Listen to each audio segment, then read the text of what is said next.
Hey all, Peter Zeihan here, coming to you from Colorado. Today we are taking a question from the Patreon page, and it's about automation, specifically the automation of agriculture. And the question is, with the way the technology is evolving, can it solve some of our personnel and worker problems? Because we're facing a worker shortage in pretty much every sector of the economy right now, with agriculture arguably one of the 2 or 3 subsectors that is most affected. The answer is kind of first, backstory. I would argue that today, agriculture is already the most automated industry in the United States. If you think back to as recently as the year 1900, well over 90% of the American population was involved in agriculture in some way. But then we started to industrialize and urbanize, and people moved from the farm into the cities. And today, it's only about 1% of the American population that lives on the farm and the ranch. That means that we've had to expand our agricultural output against a backdrop of ever-shrinking labor forces.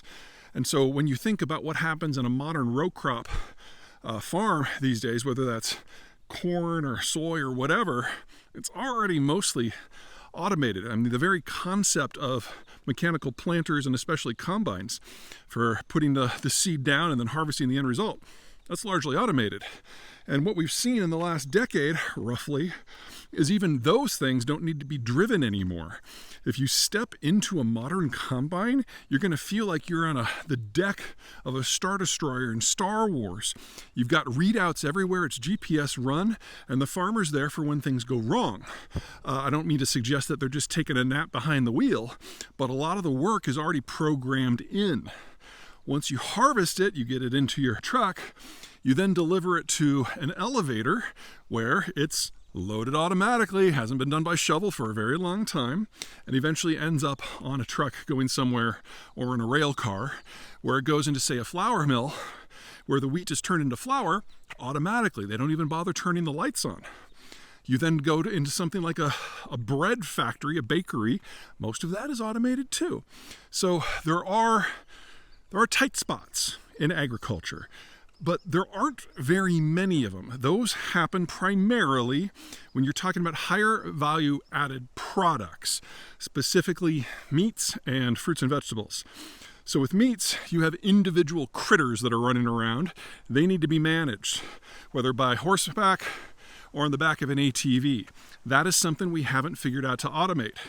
And if you remember back to your early civilizational lessons, the reason why man's best friend is dog is dogs are pretty good at managing herds, and we have yet to come up with something that's better than a canine. When you're talking about processing, you're also dealing with something where eyes and fingers are what we need. When you take a carcass and you process it, you're doing one at a time, and each carcass is a little bit different. So we have found out that there are certain types of automation that we can include to look for occlusions and growths and things like that you don't want in your ground beef. And we have figured out how to move the carcasses through the facility, but you still need people hacking things apart. We made a bit of an advance during COVID when, for health reasons, we couldn't have people on the line, but it really probably only shaved 5 to 15% off of the manpowers necessary to make it all function. It's difficult for me to see the technology in its current form having a significant breakthrough in the next 20 years. Love to be surprised, but I don't see it. Then you're talking about fruits and vegetables. Here, it's an issue of a combination of identification and delicacy. Things like apples bruise pretty easily. Things like arugula have to be cut, or asparagus have to be cut at the right rate. And the visual recognition is getting better. And if we're going to have improvements in visual recognition, then, maybe we're talking about something, but there's 3 steps to it. You have to identify what needs to be cut and where. Number 2, you have to have a physical arm that can go out and grasp and sever it. And then 3, you have to be able to relocate that recently harvested whatever it is into the rest of the processing system. Here's the problem. When you do this on a line for manufacturing, you have a moving conveyor oftentimes that moves the product through in its intermediate form.